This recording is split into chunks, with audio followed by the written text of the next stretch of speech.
رضی اللہ تعالی عنہ قال قال رسول اللہ صلی اللہ تعالی علیہ وسلم من کان یؤمن باللہ والیوم الآخر فلیکرم ضیفہ ومن کان یؤمن باللہ والیوم الآخر فلا یؤذی جارہ ومن کان یؤمن باللہ والیوم الآخر فلیقل خیرا او لیصمت، متفق علیہ۔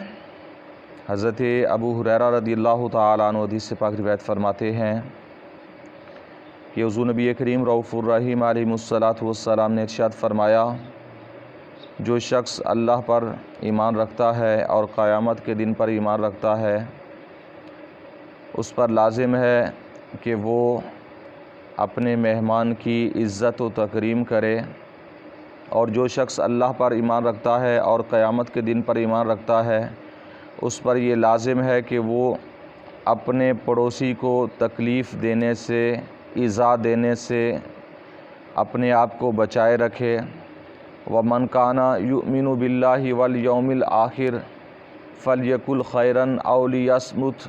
آپ علیہ الصلوۃ والسلام نے فرمایا، اور جو شخص اللہ پر ایمان رکھتا ہے اور قیامت کے دن پر ایمان رکھتا ہے، اس پر لازم ہے کہ وہ اچھی بات کہے یا پھر خاموش رہے۔ بخاری مسلم شریف کی حدیث پاک ہے یہ، یعنی پیارے آقا علیہ الصلوۃ والسلام نے اس کے اندر مہمان کی عزت کے حوالے سے بھی بیان فرمایا، اور دو تین چیزیں اور بھی بیان فرمائیں۔ آپ علیہ الصلوۃ والسلام کے اس فرمان کا مقصد یہ ہے کہ جو شخص اپنے آپ کو ایمان والا سمجھتا ہے، جو شخص ایمان رکھتا ہے اللہ کی ذات پر، اور جو شخص ایمان رکھتا ہے قیامت کے دن پر، تو اس ایمان کا تقاضا یہ ہے کہ وہ اپنے مہمان کی عزت و تکریم کرے۔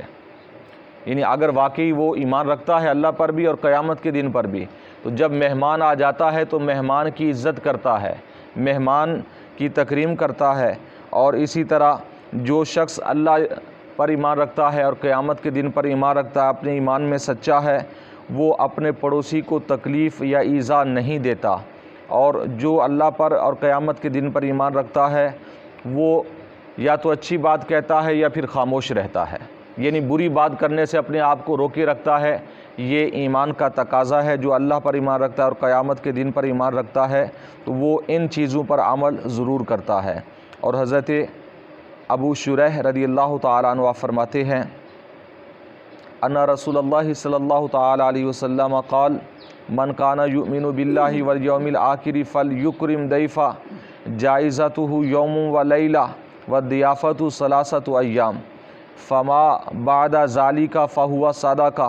نبی کریم صلی اللہ تعالیٰ علیہ وسلم نے ارشاد فرمایا کہ جو شخص اللہ پر ایمان رکھتا ہے، قیامت کے دن پر ایمان رکھتا ہے، اس پر لازم ہے کہ اپنے مہمان کی عزت و تکریم کرے، ایک دن اور ایک رات پر تکلف اس کی دعوت کرے، یعنی اپنی استطاعت کے مطابق ایک دن میں، یعنی پہلے دن پر تکلف اسے کھانا پیش کرے، اور 3 دن تک آپ علیہ الصلوۃ والسلام نے فرمایا وہ مہمانی ہوتی ہے۔ اگر کسی کے پاس چلا جائے 3 دن تک وہ اس کا مہمان ہوتا ہے۔ 3 دن تک مہمانی کرنا یہ لازمی ہے، ضروری ہے۔ پیارے آقا علیہ الصلوۃ والسلام نے فرمایا ہاں اس کے بعد بھی اگر وہ ٹگا رہتا ہے اور میزبان اسے کھانا پیش کرتا رہتا ہے تو 3 دن کے بعد وہ مہمان نہیں رہے گا۔ اب اگر ہم اسے کچھ کھلائیں گے تو پیارے آقا علیہ الصلوۃ والسلام نے فرمایا فہو صدقہ، تو وہ صدقہ شمار کیا جائے گا۔ مہمان نوازی کا ایک اپنا مقام و مرتبہ ہے، اور صدقے کا اپنا مقام و مرتبہ ہے۔ 3 دن تک بہرحال پیارے آقا علیہ الصلوۃ والسلام نے فرمایا مہمان کی مہمان نوازی کرنا، پہلے دن پرتکلف اور اس کے بعد جس طرح سے خود کھاتے ہیں اس طرح سے اسے کھانا وغیرہ پیش کرنا، یہ مہمان کی عزت و تکریم کرنا ہے، اور یہ ایمان والوں کے ایمان کا ایک گویا کہ حصہ ہے۔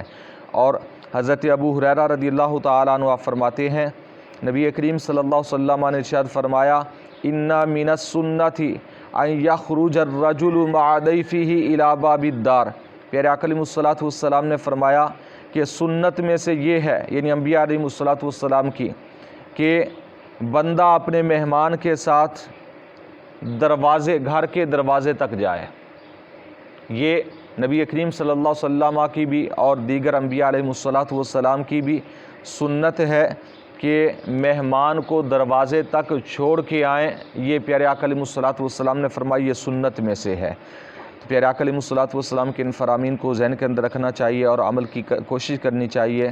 مہمان کی عزت کرنا، مہمان کی تکریم کرنا، یہ ہمارے دین ایمان کا حصہ ہے۔ جو لوگ اللہ پر اور قیامت کے دن پر ایمان رکھتے ہیں وہ مہمان کی ضرور عزت و تکریم کرتے ہیں، اور جن کے ایمان کمزور ہیں تو وہ اس کے برعکس کرتے ہیں کہ مہمان کی کوئی قدر نہیں کرتے، مہمان کو وہ کچھ نہیں سمجھتے۔ جو مہمان کو پروٹوکول دیں، عزت دیں، تکریم کریں تو وہ سمجھ لیں کامل الایمان لوگ ہیں۔ اللہ تعالیٰ کی بارگاہ میں دعا ہے ہم سب کو دین کی صحیح سمجھ عطا فرمائے، پیارے آقا علیہ السلام کے نقش قدم پر چلنے کی توفیق عطا فرمائے۔ آمین بجاہ